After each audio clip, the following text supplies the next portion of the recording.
Hi നമസ്കാരം, ഞാൻ Rakesh M G ടിപ്സിലേക്ക് എല്ലാവർക്കും സ്വാഗതം. എല്ലാവരും സുഖമായിട്ടിരിക്കുന്നു വിശ്വസിക്കുന്നു. ഇന്ന് ഞാൻ പറയാൻ വന്നിരിക്കുന്ന ഒരു കാര്യം പലർക്കും കോമൺ ആയിട്ട് ഡൗട്ടുള്ളൊരു കാര്യമാണ്. അതായത് നമ്മുടെ വാഹനത്തിൻ്റെ ഹെഡ്ലൈറ്റ് അല്ലെങ്കിൽ ഒരു ബമ്പറിൻ്റെ പോർഷൻ അല്ലെങ്കിൽ മിറർ അസംബ്ലി എവിടെയെങ്കിലും ഒരു ചെറിയ രീതിക്ക് ഹിറ്റ് ഉണ്ടായി, അത് പൊട്ടിപ്പോയി അല്ലെങ്കിൽ ചെറിയൊരു സ്ക്രാച്ച് വന്നു, പൊട്ടിപ്പോയെന്ന് തന്നെ നമുക്ക് സങ്കല്പിക്കാം.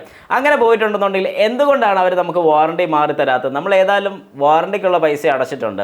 ഇങ്ങനെ പലപ്പോഴും സർവീസ് സെൻ്ററിലുള്ള ഒരുപാട് പേര് കേട്ടിട്ടുള്ളൊരു ചോദ്യമാണ്, എൻ്റെ വണ്ടിക്ക് വാറണ്ടി ഉണ്ട്, എന്തുകൊണ്ട് എനിക്കത് മാറി കിട്ടിയില്ല? ശരിക്കും പറഞ്ഞു കഴിഞ്ഞാൽ നമ്മുടെ വാഹനത്തിൻ്റെ വാറണ്ടിയിൽ ഒരു കാരണവശാലും അത് റീപ്ലേസ് ചെയ്ത് കിട്ടത്തില്ല. എന്തുകൊണ്ടാണെന്ന് ചോദിച്ചു കഴിഞ്ഞാൽ വാറണ്ടിയിൽ കിട്ടുന്ന കാര്യങ്ങൾ എന്തൊക്കെയാണെന്ന് പറഞ്ഞു കഴിഞ്ഞാൽ എക്സ്റ്റേണൽ ഡാമേജ് അല്ലാതെ, അതായത് പുറമേ നിന്നൊരു ഡാമേജോ അല്ലെങ്കിൽ നമ്മളായിട്ട് കൊണ്ടൊരു ഡാമേജ് ഉണ്ടാക്കാതെ വാഹനത്തിന് സ്വയം വരുന്ന കംപ്ലൈൻറ്റ്, അതായത് അത് ഓടുന്ന നോർമൽ രീതിക്ക് തന്നെ അതിന് എന്തെങ്കിലും ഒരു കംപ്ലൈൻറ്റ് വന്നിട്ടുണ്ടെങ്കിൽ എക്സ്റ്റേണലായിട്ട് ഒരു ഹിറ്റോ അല്ലെങ്കിൽ എക്സ്റ്റേണലായിട്ടൊരു ഡാമേജോ വരാതെ വരുന്ന ഒരു കംപ്ലൈൻറ്റിനാണ് നമുക്ക് നോർമൽ വാറണ്ടി അല്ലെങ്കിൽ ഒരു എക്സ്റ്റൻഡഡ് വാറണ്ടിയിൽ കിട്ടത്തുള്ളൂ. അതേ സ്ഥാനത്ത് നമുക്ക് ഇൻഷുറൻസ്, അതായത് നമ്മുടെ വാഹനത്തിൻ്റെ ഇൻഷുറൻസ് പോളിസി അല്ലെങ്കിൽ ഇൻഷുറൻസ് കവറേജ് വെച്ച് ഈ പറഞ്ഞ കാര്യം ക്ലിയർ ചെയ്യാൻ സാധിക്കുന്നതാണ്. അതായത് നമ്മുടെ വാഹനത്തിൽ രണ്ട് കാര്യങ്ങളാണ് ഇതിനകത്ത് മെയിനായിട്ട് ശ്രദ്ധിക്കേണ്ടത്: വാറണ്ടി, ഇൻഷുറൻസ്. പലർക്കും മാറിപ്പോകുന്നൊരു കേസ് ഇതാണ്, വാറണ്ടി ഏതാണ്, ഇൻഷുറൻസ് ഏതാണ്. അപ്പോൾ നമുക്ക് ഇതിൽ നിന്ന് മനസ്സിലാക്കാൻ പറ്റുന്നൊരു കാര്യം, വാറണ്ടി വേറെ, ഇൻഷുറൻസ് കവറേജ് വേറെ.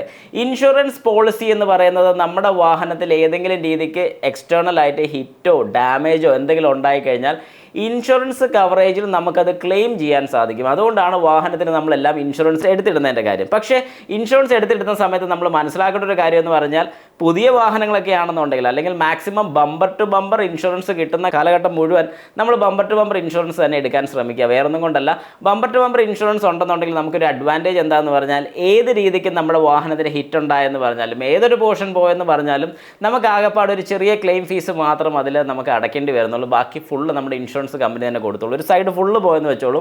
അങ്ങനെയാണെന്നുണ്ടെങ്കിൽ നമുക്ക് ആ ഇൻഷുറൻസിൽ തന്നെ ഫുൾ കവറേജ് കിട്ടുന്നതായിരിക്കും. അതായത് ബമ്പർ ടു ബമ്പർ ആണെന്നുണ്ടെങ്കിൽ ആ ഫുൾ പോർഷൻ മാറുമ്പോഴും നമുക്ക് ആകെപ്പാട് ക്ലെയിമിൻ്റെ ഫീസ് മാത്രം വരുന്നുള്ളൂ. ഇതിൻ്റെ കൂട്ടത്തിൽ നിങ്ങൾ മറക്കാൻ പാടില്ലാത്തൊരു കാര്യം, അല്ലെങ്കിൽ ബമ്പർ ടു ബമ്പർ ഇൻഷുറൻസ് എടുക്കുന്ന സമയത്ത് ഇതിനകത്ത് കൺസ്യൂമബിൾ ഐറ്റംസും കൂടെ ബമ്പർ ടു ബമ്പർ ഇൻഷുറൻസിനകത്ത് ഉൾപ്പെടുത്തിയിട്ടുണ്ടോ എന്നുള്ള ഇപ്പം തന്നെ നിങ്ങളുടെ കയ്യിലുള്ള ഇൻഷുറൻസിൽ ഒന്ന് ചെക്ക് ചെയ്യുന്നത് നല്ലതായിരിക്കും. കാരണം കൺസ്യൂമേഴ്സും കൂടെ എടുത്തു കഴിഞ്ഞാലുള്ള ഗുണം എന്താണെന്ന് പറഞ്ഞു കഴിഞ്ഞാൽ, ഏതെങ്കിലും രീതിക്ക് സീലൻറ്റോ കാര്യങ്ങളൊക്കെ അല്ലെങ്കിൽ കൂളൻറ്റോ ബ്രേക്ക് ഫ്ലൂയിഡ് അങ്ങനെ എന്തെങ്കിലുമൊക്കെ പോയിട്ടുണ്ടെങ്കിൽ, ഒരു ഫ്രണ്ട് ഹിറ്റ് ഉണ്ടായിട്ട് അങ്ങനെ എന്തെങ്കിലുമൊക്കെ പോയിട്ടുണ്ടെങ്കിൽ പോലും ഇതിൻ്റെ ഒന്നും പേയ്മെൻറ്റ് നമ്മൾ അടയ്ക്കേണ്ടി വരത്തില്ല. കാരണം ബമ്പർ ടു ബമ്പർ ഇൻഷുറൻസ് ആണെന്ന് പറഞ്ഞാലും അതിനകത്ത് കൺസ്യൂമേഴ്സ് പെടത്തില്ല. പക്ഷേ പുതിയ ഇൻഷുറൻസ് എടുക്കുമ്പോൾ വരും, സെക്കൻഡ് റിന്യൂവൽ ചെയ്യുന്ന സമയത്ത് നമ്മൾ പലപ്പോഴും റേറ്റ് കുറയ്ക്കാൻ വേണ്ടി നോക്കാറുണ്ട്. അങ്ങനെ റേറ്റ് കുറയ്ക്കുന്ന സമയത്ത് ഈ പറഞ്ഞ പോലെ കൺസ്യൂമേഴ്സിൻ്റെ എല്ലായിടത്തും മാറ്റുമ്പോഴാണ് റേറ്റ് കുറയുന്നത്. അപ്പോൾ നിങ്ങൾ മനസ്സിലത് ഉണ്ടായിരിക്കണം.